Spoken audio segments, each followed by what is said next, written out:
कल हमने जैसा देखा कि वैशंपायन मुनि ऋषि महाभारत की कथा को बड़े संक्षेप में बता करके आगे बढ़ रहे थे।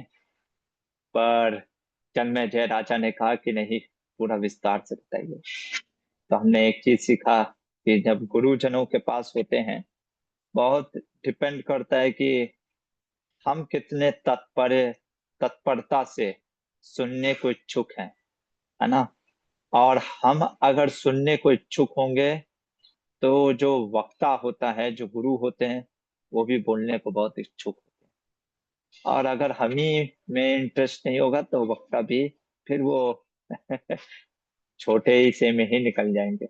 ऐसा है ना? हमने ये देखा। ठीक है, चलिए आज की कथा को प्रारंभ करते हैं। सभी गुरुकुल के स्टूडेंट हरे कृष्णा बोल दीजिए प्रभु जी और माता जी लोग को आशीर्वाद ले सकते हैं। कॉपी पेन पे लिखते रहना। थोड़ा सा आज कहानी लंबा है, 15 मिनट आधे घंटे में, है ना, बताने का प्रयास करेंगे। तो पहले कथा में सबसे पहले तो कल भास्कर प्रभु ने जो प्रश्न पूछा था, प्रभु जी ये सुबह ही क्यों महाभारत पढ़ते हैं, तो चलिए हम आपको स्क्रीन पे शेयर करते हैं और दिखाते हैं कि क्यों सुबह ही पढ़ते हैं। ये चाणक्य नीति का श्लोक है ना। चाणक्य नीति में आता है ये श्लोक, आप देख सकते हो। प्रातःद्यूत प्रसंगेन मध्याह्ने ते प्रसंगता रात्रौ चौर प्रसंगेन कालो गच्छन्ति धीमताम। कह रहे हैं धीमताम, जो बुद्धिमान व्यक्ति है वो प्रातः सुबह उठ करके क्या पढ़ता है, द्यूत प्रसंगेना, द्यूत के बारे में पढ़ता है, गैम्बलिंग के बारे में। मध्य में जब वो जाता है तब क्या पढ़ता है, वोमेन की एक्टिविटीज को पढ़ता है। और रात को चोर के बारे में पढ़ता है। आप कहोगे ये कैसा बुद्धिमान व्यक्ति है, सुबह उठ करके जुआ देख रहा है, दोपहर में स्त्री के बारे में पढ़ रहा है, शाम को चोर के बारे में पढ़ रहा है। है ना। इसका हमने कल अर्थ बताया था और वो लिखा भी है। चाणक्य मुनि इतना बेवकूफ नहीं है, चाणक्य है ना।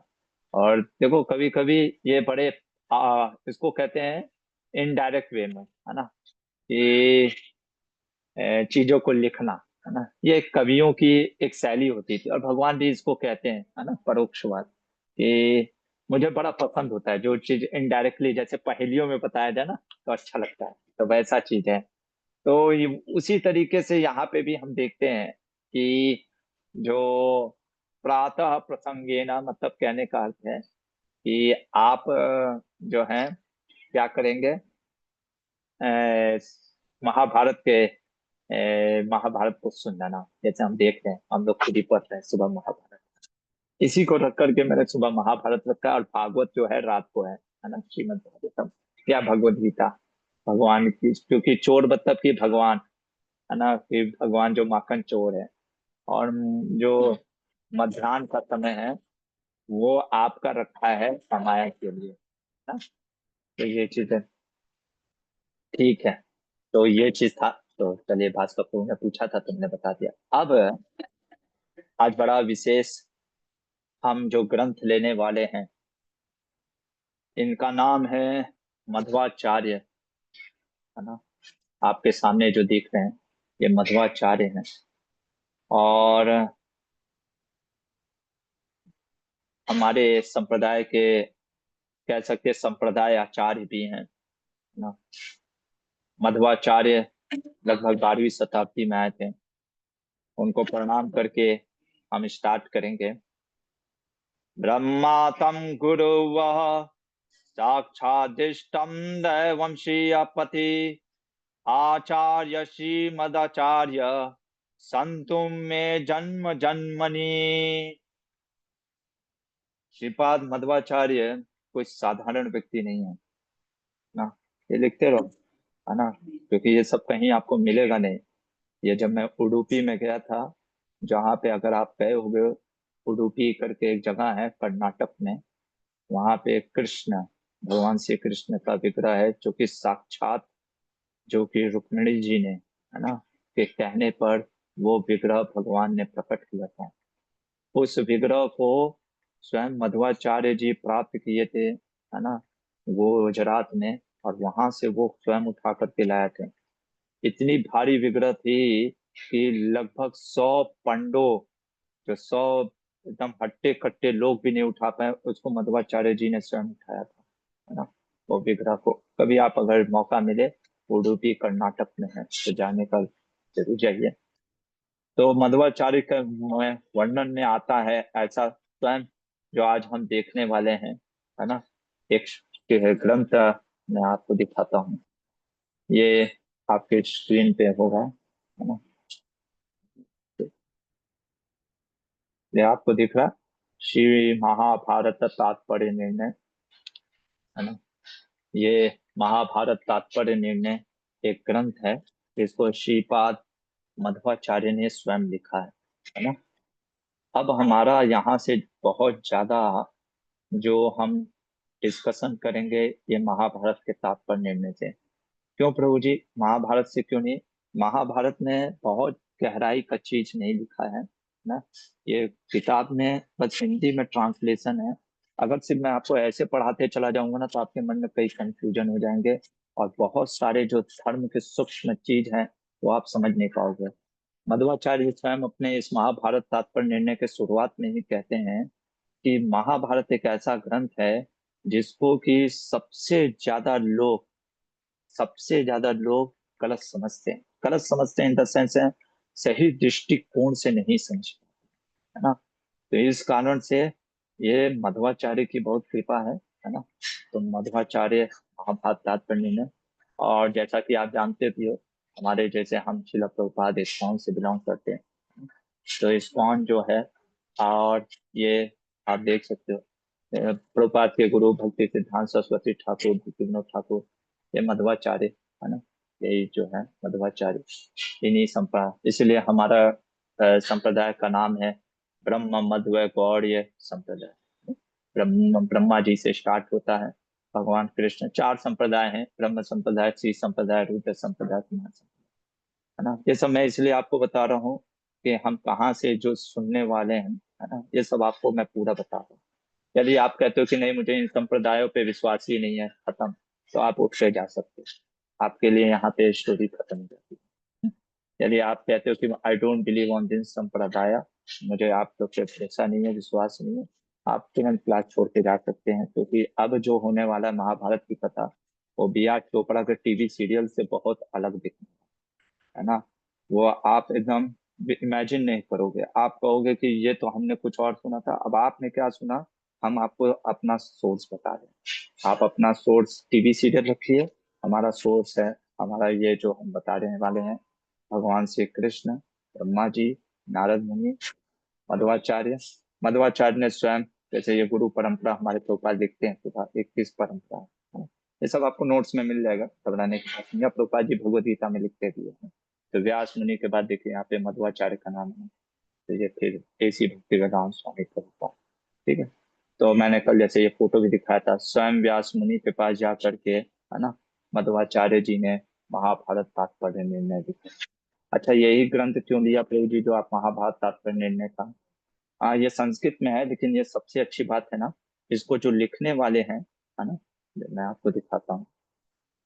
ये महाभारत तात्पर्य निर्णय के ऊपर जो जो जिन्होंने ये किताब पब्लिश हुआ है, ये उडुपी से ही पब्लिश हुआ है। उडुपी मतलब कि वो जो मध्वा संप्रदाय का जो गढ़ है, वहीं से मैं जब गया था तो उनसे बात किया था, तो उन्होंने कहा था द मोस्ट ऑथेंटिक आपका यही है ना। तो आप इसको रेफर कर सकते हो।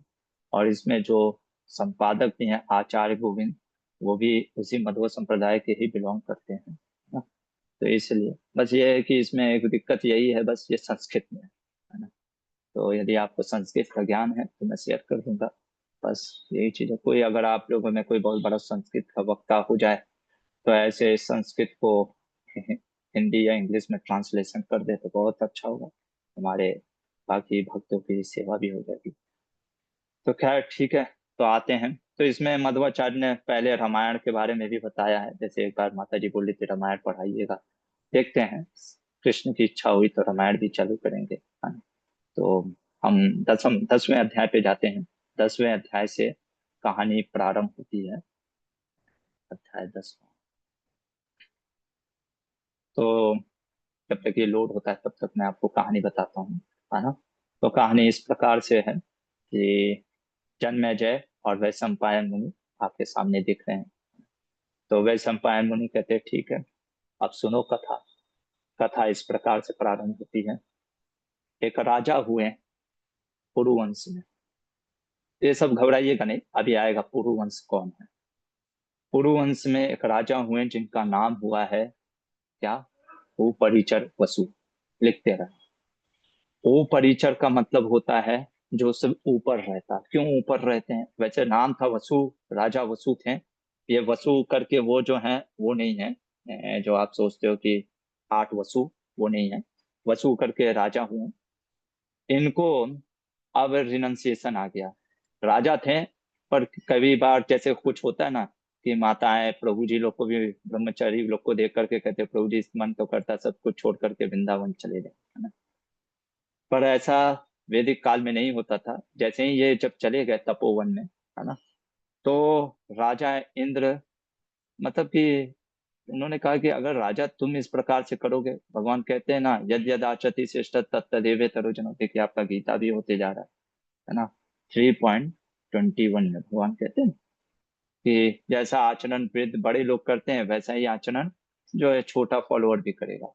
तुम राजा अगर इस तरीके से संन्यास ले लोगे रिनन से, फिर समाज में उथल पुथल मच जाएगा। उस समय लोग वर्णाश्रम धर्म का बहुत सुंदर तरीके से पालन करते थे। तब उन्होंने कहा कि मैं तुमको एक राज्य देता हूँ जो कि बहुत ही अद्भुत है। देखिए आपके सामने मैं दिखा रहा हूँ चेदी देश। ये आपको दिख रहा है चेदी देश, है ना। चेदी देश मतलब इसको कह सकते हो मध्य प्रदेश का बुंदेलखंड एरिया, रीवा के ऊपर, है ना, जो भी है ना। तो ये चेदी देश का राज्य दिया। अच्छा, चेदी ही देश क्यों दिया, क्योंकि जो राजा था वो मतलब कि बहुत ही धार्मिक राजा थे और भगवान के बहुत ही प्रिय भक्त थे। तो उनको ऐसा राज्य दिया। राजा इंद्र ने कहा कि जैसे मैं देवताओं का राजा हूँ, वैसे ये चेदी देश समझ लो कि इस धरातल पे सबसे सुंदर जगह है। यहाँ के लोग बहुत सुंदर हैं। लोग प्रजा मतलब सब अपने धर्मों का पालन करते हैं, कोई चोर उचक्के नहीं रहते हैं, है ना। तुमको इसलिए मैं ये राज्य देता हूँ। तो फिर राजा को एक विमान भी दिया, है ना, कि तुम विमान से, जैसे ये एआई से एआई बना जनरेटेड विमान है ना, ठीक है। तो विमान भी दिया, तुम विमान से मतलब कहीं पे भी जा सकते हो, है ना। फिर एक है इंद्र ध्वज डंडा भी दिया, जिसको आज भी जब राजा लोग गाड़ते हैं, है ना, राजा लोग, वो परंपरा चली आ रही है, ठीक है। तो ये वसु जो है उन्होंने ही स्टार्ट किया था, तो वो डंडा भी दिया। और फिर ये बोल करके जो है राजा वसु फिर अपना राज्य करने लगे। हुआ क्या कि एक पर्वत था, ठीक है, नाम अब ये सब इतना याद मत रखिए नहीं तो आप घबरा जाएंगे, बस इतना जानिए। एक पर्वत ने नदी को रोक करके रखा था, है ना। देखिए वैदिक काल में ये जो पर्वत नदियां भी होती थी, ये भी एक पुरुष और स्त्री होती है ना। ये भी एक ये सब बहुत ही हायर रेलम का चीज है ना, हायर डायमेंशनल है ना। ये सब चीज जैसे गंगा नदी भी है, गंगा देवी भी है।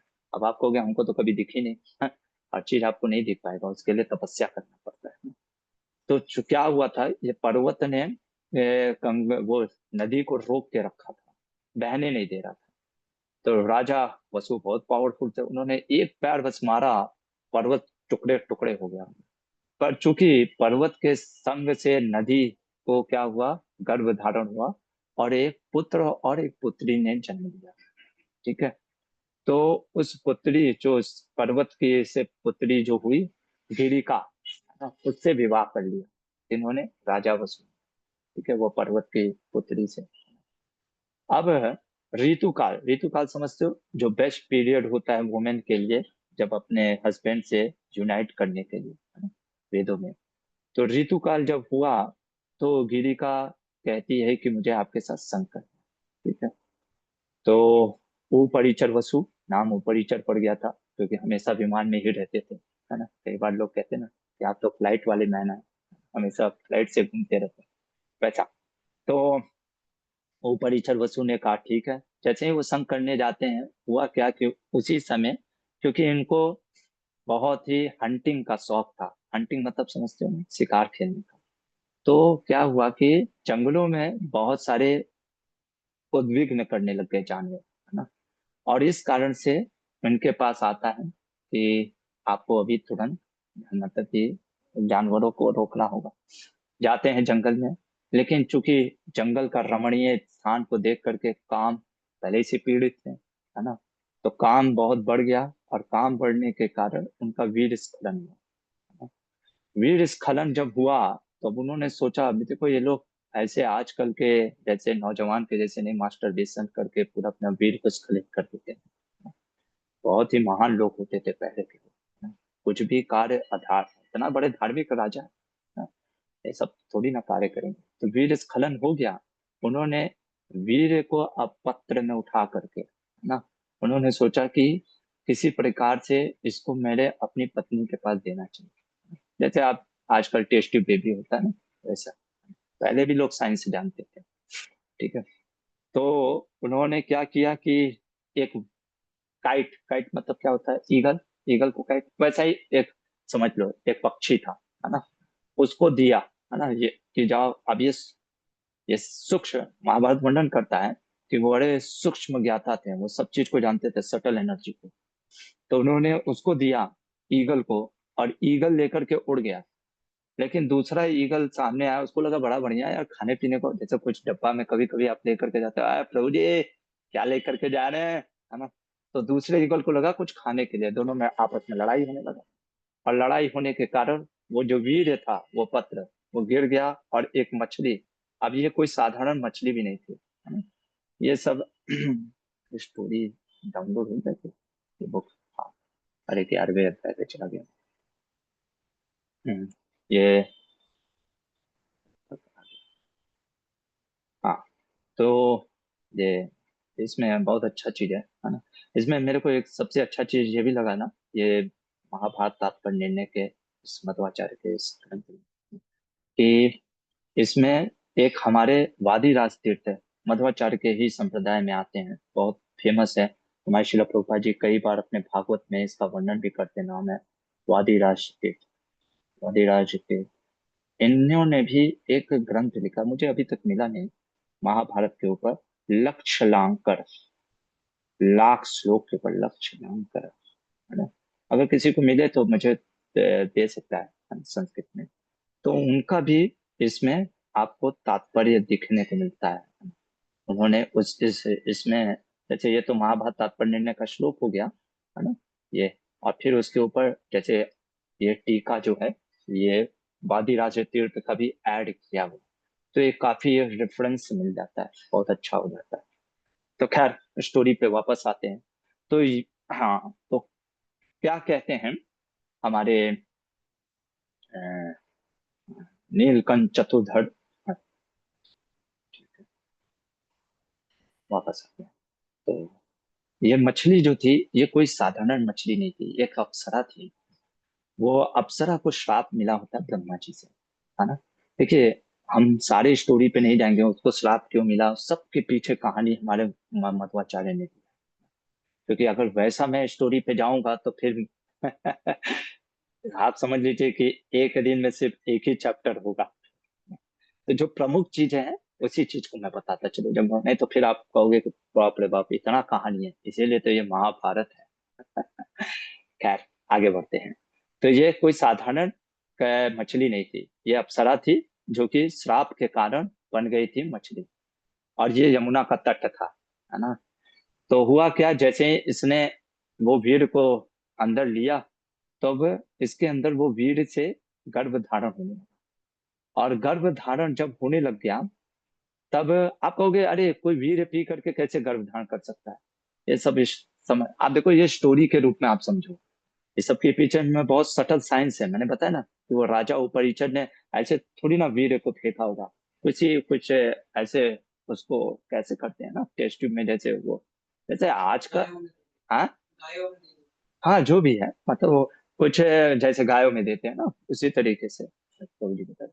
तो आजकल जब साइंस इतना चीजें कर दे रहा है, ये तो कुछ लोगों की बात हो रही है, उनके पास तो और साइंटिफिक दिमाग होता था। तो मछली को एक मछुआरे ने पकड़ा, है ना, जिसका नाम था दासराज, ना, दासराज।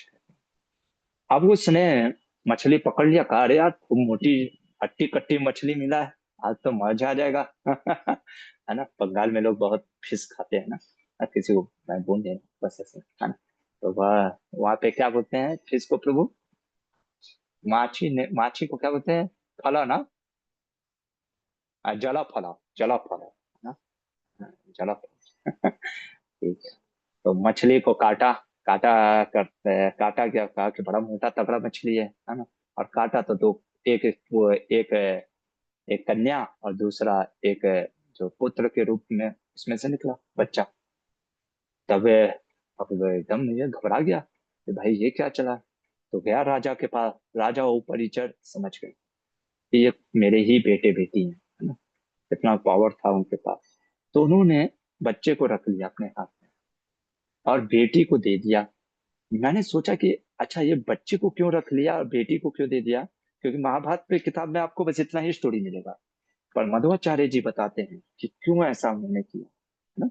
आपको स्क्रीन में शेयर करता हूँ, मध्वाचार्य जी कहते हैं, देखिए 43rd श्लोक कहा गया, हाँ, इसके में कि मध्वाचार्य कहते हैं वो जो बेटी थी और जो बेटा था, है ना, ये उपरिचर वसु, ये भगवान के बहुत बड़े भक्त थे। उसी समय क्या हो रहा था, मध्वाचार्य कहते हैं वशिष्ठा नाम कमलोध्वात्मज सुतोस्य शक्ति स्तनस्य पराशरा। वशिष्ठ मुनि, है ना, ब्रह्मा जी के पुत्र हुए हैं वशिष्ठ मुनि, ब्रह्मा के मानस पुत्रों में से एक है वशिष्ठ मुनि, राम जी के गुरु, नाम सुना होगा ना वशिष्ठ मुनि का। वशिष्ठ मुनि के पुत्र हुए हैं, क्या नाम है, शक्ति, है ना। अब शक्ति का कुछ बैर हो गया, ये सब कहानी हम जानेंगे किससे, विश्वामित्र मुनि से। शक्ति की मृत्यु हो जाती है, लेकिन उनको एक पुत्र होता है पराशर।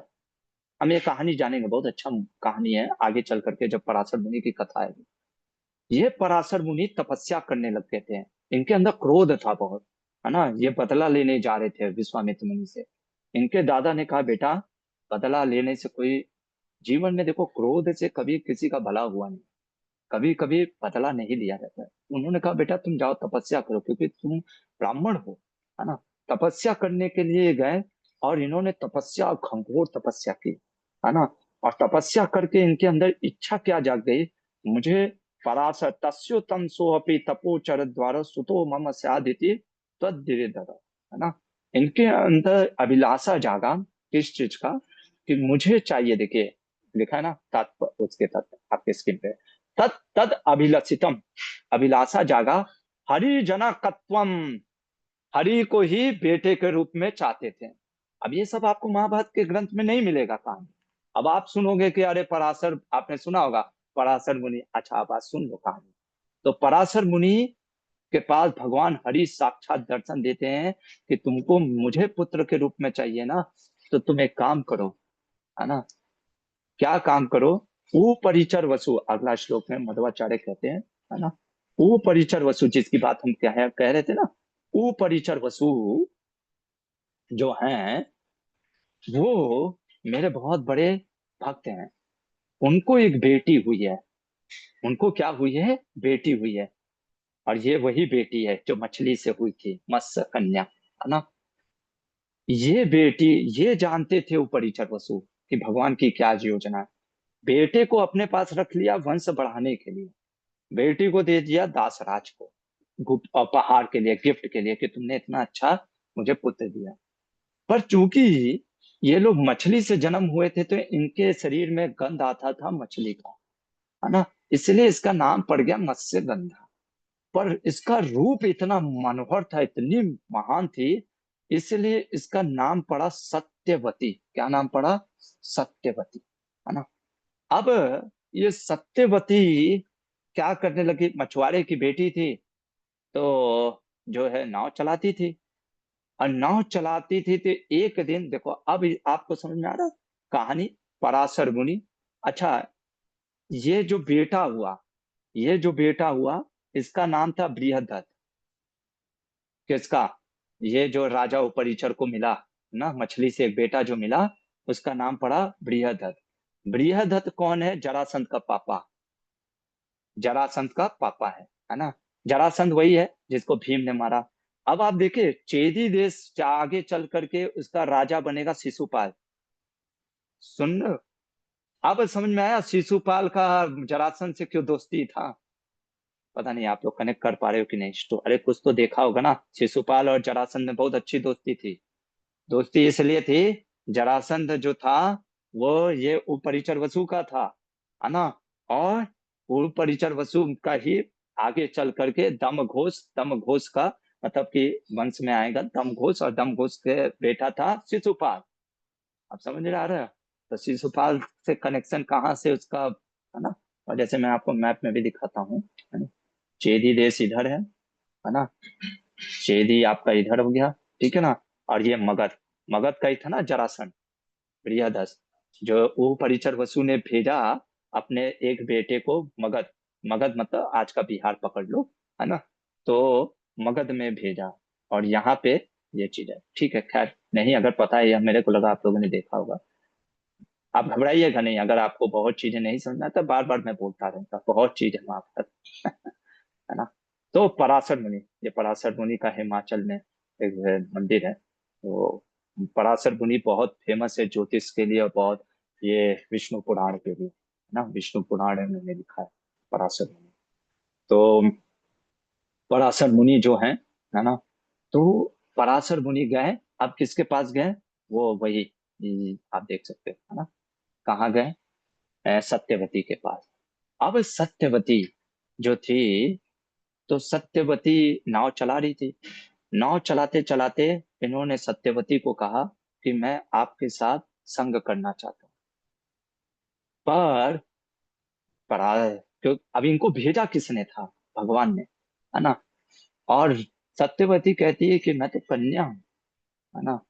मैं तो कन्या हूँ, मैं क्या करूँ, है ना। कन्या इन द सेंस, मैं, मेरा शादी नहीं हुआ है, और मैं अपने पिता के अधीन हूँ, है ना। और इस तरीके से, पर वो कहते हैं, क्योंकि वो ज्योतिष के बहुत महान थे ना, उन्होंने उनको बोला कि अभी जो नक्षत्र और तारे जो अभी बने हैं, और स्वयं भगवान हरि ने भेजा था, तो कहे कि आप घबराओ नहीं, अभी जो आपके गर्भ से जो संतान उत्पन्न होगा साक्षात हरि होंगे। और फिर चूंकि आइलैंड में, है ना, ये आइलैंड में द्वैपायन, है ना। द्वैपायन मतलब आयन मतलब आइलैंड होता है। ये द्वैपायन जो आइलैंड में इन्होंने संग किया, और जैसे ही संग किया उसी समय उनको संतान हो गया, है ना। अब पहला प्रश्न, अगर आप कहो कि मैं भी पराशर मुनि के साथ किसी स्त्री के साथ संग करूंगा, पहला तो पहला पैसा संतान, तुरंत संतान पैदा करो। दूसरा चीज, वो जो संतान उत्पन्न हुआ, अच्छा, इसके ऊपर वादिराज तीर्थ कहते हैं कि जब ये संग कर रहे थे, जब ये एक तरीके से उस समय ब्रह्मा जी ने मानव विवाह भी करा दिया था, है ना। इसके तात्पर्य में स्वयं आता है। हाँ, देखिए, आपके स्क्रीन पे दिख रहा था। तो जब ये संग किए थे, देखिए, ये रक्षा यहाँ पे, हाँ, ब्रह्मा सापा बड़ा अप्सरा मीना। तो यहाँ पे अगर आप देखोगे, तो कहते हैं कि ब्रह्मा जी, अष्टवक्र मुनि, सारे लोगों ने, है ना, वहां पे जा करके उनका विवाह कराया था, किसके साथ? पराशर मुनि के साथ, है ना। और फिर इन्होंने संग किया था। खैर ये महाभारत में नहीं आता है, इसलिए मैंने इसको चर्चा नहीं कर रहा हूँ महाभारत पे इतना। लेकिन कहने का मेरा बस अर्थ ये है कि आप ये मत समझो कि जो इस प्रकार से कोई भी हम स्त्री के साथ संग कर लेंगे और एक पुत्र उत्पन्न हो जाएगा। अगर आपके अंदर इतनी क्षमता है ना, पुत्र उत्पन्न करने का, व्यास मुनि के जैसा, जो कि स्वयं साक्षात हरि है, तो आप करो। इसलिए प्रभुपाद जी कई बार कहते थे, do not try to imitate the great person like Lord Shiva. Shiv ji विष को पी सकते, तुम नहीं पी सकते, ये सब लिखो, है ना, ये सब लिखते रहो। कि अगर आप इमिटेट करने चलोगे शिव जी के जैसा, या उस चीज पे, पराशर मुनि के जैसा, तो स्टोरी बस ये है पराशर मुनि जाते हैं, सत्यवती के साथ संग करते हैं, और उसी समय सत्यवती के गर्भ से एक संतान की उत्पत्ति कराते हैं। और संतान की उत्पत्ति कौन होती है? स्वयं व्यास मुनि होते हैं, है ना। और व्यास मुनि देखो कितने पारदर्शी हैं, ट्रांसपेरेंट। आप देख लो अपना जीवन को कितना सुंदर तरीके से, कुछ छिपाया नहीं। हाँ, मैं ऐसे ही जन्म लिया हूँ। कैसे जन्म लिया? मैं जन्म लिया हूँ पराशर मुनि और सत्यवती। जो सत्यवती जो कि अभी विवाहित थी नहीं। भौतिक दृष्टिकोण से अगर इतनी गहराई से ना देखे तो लोग सोचते हैं अरे इन दोनों का इलिसिट सेक्स हुआ था, लोग कहते हैं। But that is not the true. Illicit sex से कभी भी, भगवद गीता 1.43 अर्जुन क्या कहता है? स्त्रियों पे शोषण होगा, और स्त्रियों पे शोषण होगा तो कैसा पुत्र होगा? हाँ, वर्ण संकर। कौन बोला? हरि बोल, बहुत सुंदर। वर्ण संकर होगा। इलिसिट सेक्स से कभी भी आपको व्यास मुनि जैसा बेटा पैदा हो ही नहीं सकता, है ना। फिर इसने आशीर्वाद दिया पराशर मुनि ने कि मैं तुमको आशीर्वाद देता हूँ, पावरफुल थे ना, कि तुम कन्या ही रहोगी, यानी वर्जिनिटी लॉस नहीं करोगी।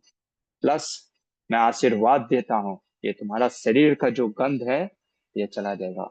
और इनका नाम व्यास इसलिए पड़ा, देखिए यहाँ पे आ रहा है, अतो व्यास इत्यपि तस्य नामे तैयार किया। महाभारत तात्पर्य निर्णय, अरे सॉरी, नीलकंठ चतुर्थ जी कहते हैं इन्होंने देखा व्यास मुनि उस समय 7 साल के हो गए, उसी समय उनका उपनयन संस्कार हुआ, और उसी समय वो निकल गए। महाभारत में वर्णन आता है। और महाभारत कहता है कि व्यास मुनि ने कहा था, माँ जब भी तुम मुझे बुलाओगी मैं आऊंगा, है ना। लेकिन अभी मैं निकलता हूँ, क्योंकि भगवान हरि आए थे इसीलिए वेदों को विभाजित करने के लिए, क्योंकि कलयुग बढ़ गया था। उनको पता था कि अब वेद को संकलन करना पड़ेगा, और इसीलिए वेद को संकलित, देखिए यहाँ पे लिखा ना, अतो व्यास इत्यादि तस्य नामे तैर्य। उनका नाम व्यास इसलिए पड़ा क्योंकि उन्होंने वेद को विभाजित किया। व्यास इसलिए वेद व्यास, और द्वैपायन और कृष्ण वर्ण के थे, या यमुना का एक नाम कृष्ण भी है, कृष्णा है, इसलिए कृष्ण द्वैपायन वेद व्यास जी का जन्म हुआ। व्यासाय विष्णु रूपाय व्यास रूपाय विष्णवे। व्यास मुनि की जय। यहीं पे रुकते हैं, समय थोड़ा सा ज्यादा ले लिया। किसी का कोई क्वेश्चन है, कोई कमेंट है तो पूछ सकता है, और कुछ नहीं समझ में आया होगा तो वो भी बोल सकते हैं, प्रभु जी कुछ समझ में नहीं दिया है। यस, सुप्रभा माता जी। हरे कृष्ण प्रभु जी, दंडवत प्रणाम। थैंक यू सो मच प्रभु जी। प्रभु जी, मेरी आवाज आ रही है? हाँ यस माता जी, आप बोलिए। हाँ। प्रभु जी, थैंक यू सो मच। आज आपने जो बताया, बहुत सारी स्टोरी में स्टोरी और बहुत सारे पात्र थे, तो मैं थोड़ा सा कुछ चीज मैं भूल रही हूँ, तो वही पूछना है। तो आपने जो बताया कि वशिष्ठ के जो पुत्र थे, उनकी हत्या विश्वामित्र जी ने की, तो उनके पुत्र पराशर जी जो है मुनि, वो गुस्से में तपस्या के लिए निकले। उनको हरि के जैसा पुत्र चाहिए था। तो वशिष्ठ जी के पुत्र का नाम क्या बताए थे प्रभु जी आप? शक्ति। शक्ति, ओके। एंड हाँ, प्रभु जी, आपने बताया मध्वाचार्य जी के लीनेज में आगे एक मुनि हुए वादी मंत्र, उनका नाम? वादी रास्ते, वादी रास्ते, वादी। वादी रास्ते। Okay okay. ओके प्रभु जी। और उन्होंने जो महाभारत लिखा वो आपने क्या बताया प्रभु जी? वो सुनने में नहीं आया मुझे। लक्षलांकर, लक्षलांकर महाभारत पे जो उन्होंने कमेंट्री दी है उसको ओके लक्षलांकर कहते हैं। लक्ष्य ओके अलंकार। ओके। ओके प्रभु जी, और अभी आपने एक और चीज बताई जो हमें पता नहीं थी, कि व्यासदेव जी जब पैदा हुए तो वो एकदम से 7 वर्ष हाँ, की उम्र में पैदा हुए। राइट प्रभु हाँ, जी? ये तो महाभारत में भी, ये तो महाभारत में हाँ। भी आता है। ओके। तो प्रभु जी, इसको हम ऐसा मतलब फिर समझ सकते हैं ना, जैसे व्यासदेव के पुत्र फिर कौन थे? सुखदेव जी थे, तो वो भी जब पैदा हुए थे तो वो 16, मतलब बोलते हैं ना 16 साल के बाद वो हुए थे। वो जो भी हाँ पीछे की स्टोरी वो वो निकल। जी हाँ, बोलिए। वो कहानी अभी तो महाभारत में नहीं है, जब आएगा तो हाँ। देख। नहीं, वो इसलिए बोला मैंने प्रभु जी की, मतलब क्योंकि पापा मतलब बोलते हैं ना, जो फादर के अंदर जो है, मतलब वो भी डायरेक्ट बाल अवस्था से नहीं, डायरेक्ट 7 साल की उम्र में एकदम से पैदा हुए, जैसे बड़े लेकिन हुए तो। ले, जी। हाँ लेकिन सुखदेव गोस्वामी जीव तत्व हैं, व्यासदेव कोई जीव नहीं है। एकदम करेक्ट लिखते हैं। यहाँ पे बहुत डिस्क्रिप्शन है। ये मध्वाचार्य जी अपने महाभारत तात्पर्य निर्णय में बहुत सुंदर, पूरा व्यास देव का पूरा भी ये श्लोक भी चलेगा। व्यास पूरा एक चैप्टर व्यास देव का वर्णन कर रहे हैं। मध्वाचार्य साफ साफ लिखते हैं व्यास देव कोई साधारण ऋषि नहीं है, वो स्वयं साक्षात हरि है। विष्णु पुराण व्यासाय विष्णु रूपाय व्यास रूपाय विष्णवे पराशर मुनि भी साफ साफ लिखते हैं। और कोई भी इसमें डाउट नहीं होना चाहिए कि कोई भी किसी को ये नहीं समझना चाहिए it's just a normal Rishi, is a साक्षात हरि। वो सत्यावेश अवतार भी नहीं है, साक्षात हरि है, इज लॉर्ड नारायण हिमसेल्फ। हाँ, ओके प्रभु जी, थैंक यू सो मच। और आपने बताया हरि बोल। कि व्यास जी का नाम कृष्णवर्ण और द्वैपायन इसलिए है क्योंकि वो द्वैपायन द्वीप में उनका जन्म हुआ था। जी जी। Okay, thank you so much प्रभु जी। मैंने हरि बोल। और किसी का कोई क्वेश्चन है तो नहीं? हरे कृष्णा प्रभु जी। यस। यस। हाँ, प्रभु जी, मतलब मुझे पूछना था कि हम अभी कथा जितना सुन रहे हैं ना, उसमें हम देख रहे हैं कि किसी का भी जन्म इसमें साधारण है ही नहीं है। जैसे व्यासदेव का भी करेक्ट। नहीं है, फिर जो पांडु और धृतराष्ट्र, उनका भी जन्म मतलब जैसे हम मानव जैसे हमारा जैसे जन्म होता है वैसा है ही नहीं है।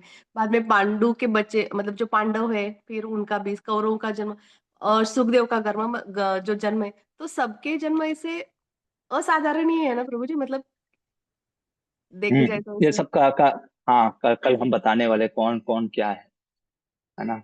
जैसे शकुनी के पापा भी कोई साधारण नहीं थे, आपको बता दो तो। सुबल नाम है उनका, है ना। सुबल कोई साधारण नहीं थे, वो प्रहलाद के शिष्य थे। अभी आप लोग महान नरसिम्हा अवतार मूवी देख करके आ रहे हो ना, प्रहलाद महाराज उन्हीं के एक शिष्य हुए हैं, नक जाने उन वही थे सुबल। आप कहोगे इतना महान व्यक्ति का बेटा है शकुनी भांजे ऐसा कैसे हो गया? वो सब आएगा स्टोरी, है ना। इसीलिए कभी भी ये मत सोचिए कि मैं धार्मिक हूँ तो मेरे नीचे वाला भी धार्मिक होगा ही। वो भी अपना कर्मा लेकर के आ रहा है ना। और जब बड़ा व्यक्ति, मैंने फिर वही चीज बोल रहा हूँ, जब बड़ा व्यक्ति कुछ गड़बड़ करता है तो विस्फोट होता है। हम छोटे हैं, हम तो चार ठो गलती करेंगे चलेगा, लोग कहते ना अरे आप गलती कर दिए। इसलिए जैसे जैसे रिस्पॉन्सिबिलिटी बढ़ती है, वैसे वैसे जैसे जैसे पोजीशन बढ़ता है, पावर बढ़ता है, वैसे वैसे रिस्पॉन्सिबिलिटी भी बढ़ती है। ये सब आएगा स्टोरी, तो कोई साधारण नहीं है। Yes yes. बात का प्रभु। बिल्कुल। प्रभु जी हरे कृष्णा, दंडवत प्रणाम। धन्यवाद। प्रभु जी अभी समाज में सराउंड में देखते हैं कि ऑलमोस्ट ऑलमोस्ट तो नहीं कहूंगा प्रभु जी, मैं किसी और के लिए नहीं बोल रहा हूँ, मैंने जो देखा है, जो मेरी छोटी बुद्धि है उसके लिए बोल रहा हूँ कि प्रभु जी ऑलमोस्ट सब लोग इलिसिट सेक्स कर रहे हैं। तो जिनको मैं जानता हूँ प्रभु जी, हम लोग को उनसे एकदम ही कट ऑफ करना चाहिए या मतलब कि क्या करना चाहिए, मतलब नहीं, नहीं कट ऑफ नहीं कर सकते प्रभु। उनको भगवान की सेवा में लगाओ, भगवान की सेवा में। ऐसे प्रभु तो जी कट सेवा ऑफ में कर वो दोगे मुझे तो फिर बोलते हैं तो। सेवा छोड़ो चलो, ऐसे लोग हैं। है क्या? प्रभु जी सेवा छोड़िए, वो लोग मतलब कि सामने वाले को, मतलब कि एग्जाम्पल दे रहा हूँ, मुझसे कह देंगे कि आप भी चलो, कहाँ आप फंसे हो। नहीं नहीं नहीं, तब फिर दूर रहिए। हाँ वही बोल रहा हूँ प्रभु जी। तब दूर। नहीं, अगर जैसे कोई फंस गया है इस चीज में, है ना, तो अगर वो निकलना चाहता है उसको भगवान हरि का भक्ति कराना, उसको कृष्ण से प्रेम कराना पड़ेगा। जब तक प्रेम नहीं होगा तब तक ये चीज नहीं। इसीलिए चैतन्य महाप्रभु प्रकट हुआ। तो ये चीज हम वैष्णव किसी को छोड़ते नहीं, क्योंकि भक्ति का मार्ग ज्ञान मार्ग वाला नहीं है कि अरे तुमने गलती किया तो हम तुमको त्याग दें। ऐसे होता तो फिर प्रभुपाद तो फिर सब कुछ त्याग दें। महाप्रभु तो फिर किसी को एक्सेप्ट नहीं करते, नित्यानंद प्रभु किसी को एक्सेप्ट नहीं। फिर तो हमारा भी कोई अधिकार नहीं। ये तरीका नहीं है। उसको सेवा में लगाते रहो। बाकी हो सकता है पोस्ट पोजीशन ना दे, हाँ अगर कुछ ऐसा वो बोल रहा है कि आपको ही कह रहा है कि इसमें लगो, तब तो देरी नहीं होना चाहिए। ठीक है। हरे कृष्णा।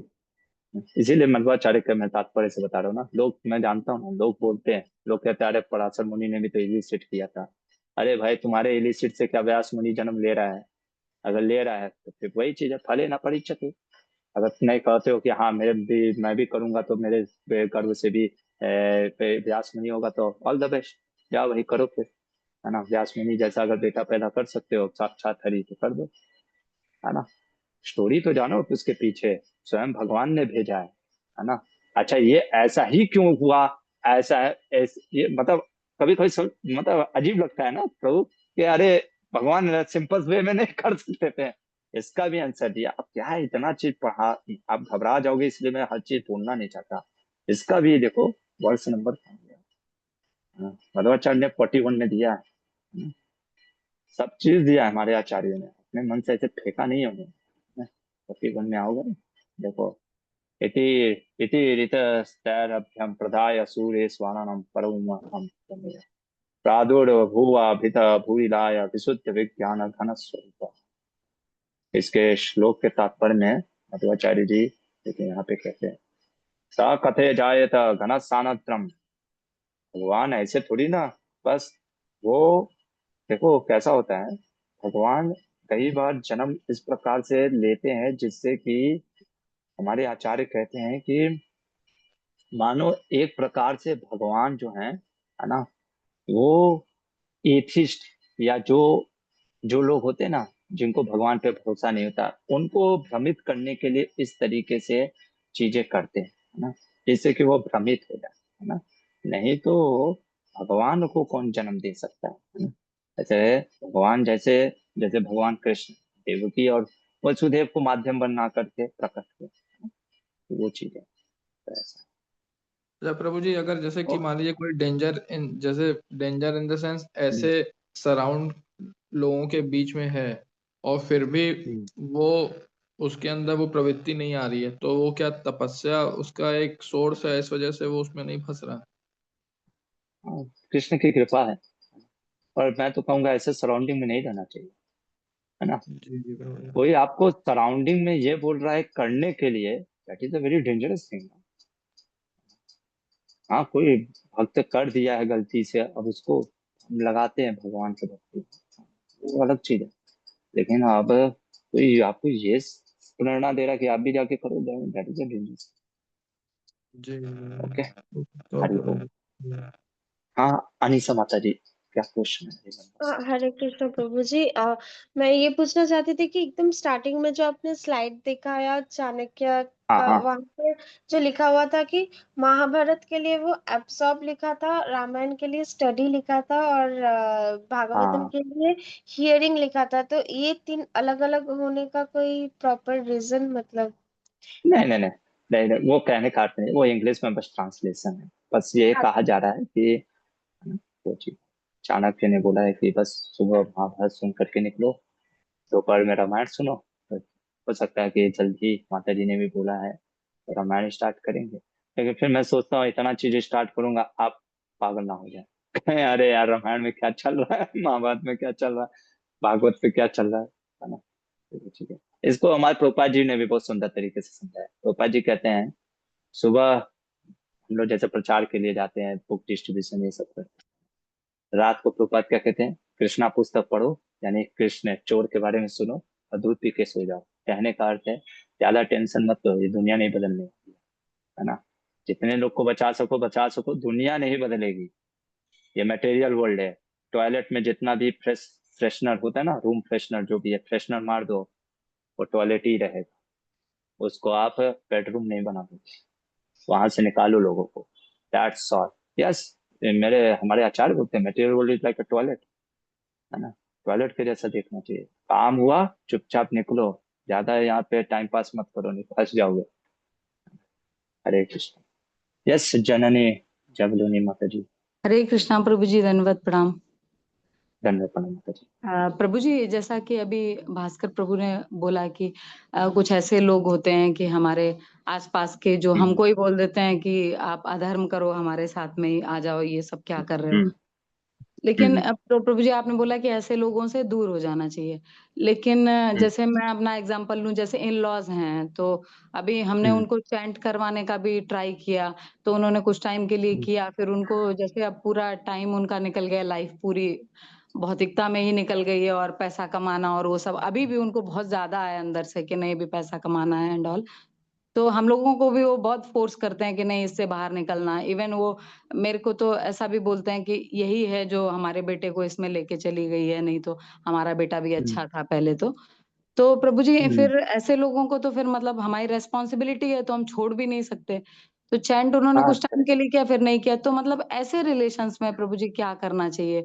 वो भी हमको बहुत नेगेटिव चीजें करने के लिए बोलते हैं, जो धर्म विरुद्ध है। तो प्रभु जी ऐसी सिचुएशंस करेक्ट। के साथ फिर कैसे डील कर सकते हैं? हाँ हाँ, नहीं वही चीज है, मैंने बोला ना, हम कैसा है आज समाज में बहुत ज्यादा अधर्म फैल गया। अब सबको काटते चलोगे, सबसे नहीं मिलोगे तो फिर तो अकेले आप हो जाओगे। हमारा इसलिए हमको अपने जीवन में धर्म को बहुत बढ़ाना है। और तभी मतलब मैंने ये बोला था भास्कर प्रभु को कि अगर कोई आपको ऐसे इन्फ्लुएंस कर रहा है तो फिर उससे थोड़ा सा दूरी बनाओ, उसके उस वचनों से वो मत सुनो, बल्कि उसको कहो भैया तू चैंट कर, है ना, भगवान हरि से प्यार कर, ये सब चीजें उसको। तो ये चीजें हम कह सकते हैं, वो तो सही बात है। अब ऐसे तो पूरे अगर हम समाज में फिर तो अकेले ही रह जाएंगे, फिर तो कोई नहीं रहेगा। तो अपने जीवन में हमें पूरा धर्म का पालन करना चाहिए, और फिर जो ऐसे लोग हैं उनको हमें प्रयास करना चाहिए कैसे भगवान की भक्ति में जोड़े। ये थोड़ा सा एक स्मार्टनेस होता है एक प्रचारक को, उसको समझना चाहिए कि किसका क्या प्रवृत्ति है, उसको लगाना चाहिए ना। किसी की अगर प्रवृत्ति बहुत ज्यादा, जैसे ये प्रभु जी बता रहे थे इलिसिट कनेक्शन, तो इसको प्रभुपाद जी ने बताया भी है 1.1.1 में या कृष्णा पुस्तक के शुरुआत में भी, कि ऐसे लोगों को भगवान हरि की कथा, खास करके गोपियों से संबंधित कथा सुननी चाहिए गुरु के अंतर्गत, है ना। भागवत भी कहता है कि जब गोपियों के रसा पंचाध्यायों को हम सुनते हैं गुरु के अंतर्गत ध्यान पूर्वक, तो लस्ट कम होता है ना। ये चीज है, तो वैसे लगाना पड़ता है, अलग अलग माध्यम से फिर सेवा लगाते हैं, ये चीज है। सुखी माता जी।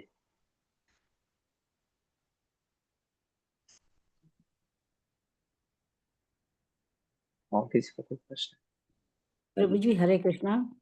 प्रभु जी हाँ एक चीज और पूछना था बस छोटा सा। मुझे ये हाँ हाँ, पूछना पूछिए था ना। कि अगर हम महाभारत ग्रंथ पढ़ना शुरू करना चाहते हैं तो कौन सा जो गीता प्रेस गोरखपुर का जो एडिशन आता है उसको हमें परचेज करना चाहिए हाँ या यही कोई और? बेस्ट। नहीं नहीं, यही बेस्ट है, बहुत बेस्ट है। पूरा इन्होंने रिसर्च करके दिया है। मैं तो ये मध्वाचार्य का ये सब इसलिए कोट कर रहा हूँ ताकि आपको डाउट ना हो। अब मैं ये पढ़ा करके निकल जाता कि पराशर मुनि ने सत्यवती को देखा, जैसे लोग कहते हैं स्टोरी में, और फिर उन दोनों ने संग किया, तो स्टोरी से आप कंक्लूजन ये निकाल लेते कि भैया हम भी पराशर मुनि के जैसा करेंगे ना। तो वो चीज हो जाता, इसलिए मेरे को इतना ये स्टोरी बताना पड़ा मध्वाचार्य का, सारा चीज ठीक है। मध्वाचार्य कौन थे, वो चीज, वो चीज। हरे कृष्णा प्रभु जी, धन्यवाद प्रणाम। हरे कृष्णा। इस बुक में जो भी स्टोरी दिया है मतलब कि पूरा ऑथेंटिक है, बस उसके पीछे जो रहस्य है वो मैं आपको मध्वाचार्य से बताता चलूंगा। क्योंकि वो, मैं मध्वाचार्य को ही क्यों रिफर कर रहा हूँ, क्योंकि मैंने आपको बताया हम मध्वाचार्य से संप्रदाय में आते हैं और स्वयं व्यास मुनि से सीख करके आ रहे हैं भाई, कोई साधारण नहीं है। अच्छा, एक और श्लोक मैं बता दूं मध्वाचार्य से संबंधित। महाभारत तात्पर्य निर्णय के शुरुआत में ही मध्वाचार्य लिखते हैं, कहते हैं चतो सहस्त्री सहस्त्रोत्तरे गते, 4,500 साल बाद जब बीत जाएगा कलयुग का, तब क्या होगा, कहते हैं समवत्सरवंत कलो पृथ्वी, जब कलयुग में संवत्सर यानी 4,500 साल बीतेगा, जता पुनः पुनः फिर से मैं आऊंगा, कौन, विप्रतनु सब सब भीमा, भीम, भीम जो है ना, इसलिए मैंने पहला एक फोटो दिखाया था मध्वाचार्य का, यहाँ पे देखो भीम और हनुमान वायुदेव के है ना, वायु के अंश होते हैं ना। आपको पता होगा, स्टोरी नहीं पता तो आज अभी पता चल जाएगा। हनुमान जी वायु के पुत्र हैं, है ना, वायु के अंश। भीम भी वायु के अंश है और मध्वाचार्य भी वायु के अंश है। हनुमान जी कब आए, त्रेता युग में। भीम जी कब आए और कलयुग में कौन आए, 800। तो ये साधारण नहीं है ना। व्यास मुनि के साथ जा करके जो बैठ करके, और सबसे बड़ी बात है हमारा गुरु परंपरा ये है पूरा, है ना। मैंने पहले ही बोला था, जिसको अगर विश्वास नहीं है इस सब चीजों पे, नहीं I don't believe on your acharya, that's okay, है ना, we don't force you, you can leave the class. हम तो मध्वाचार्य का लेकर के चले। ओके, वहीं पे रुकते हैं, समय बहुत हो गया है ना, 1 घंटे का क्लास हो गया ये तो, है ना। बस मैं ट्राई करूंगा इतना ज्यादा रेफरेंस ना बोलूं, बस आज पहला दिन था तो इसलिए रेफरेंस दे दिया। अगर किसी को रेफरेंस ये सब चाहिए तो मैं आपको रेफरेंस दे दूंगा, ठीक है ना। अब इतना कोट करके नहीं बोलूंगा, because my purpose is not to show you that I am scholarship. My purpose is use to only to tell that whatever I am teaching you it is, वो ऑथेंटिक है, वो हमारे शास्त्रों में वर्णित है, हमारे आचार्यों ने किया है। Now if you have don't have faith, that is up to you.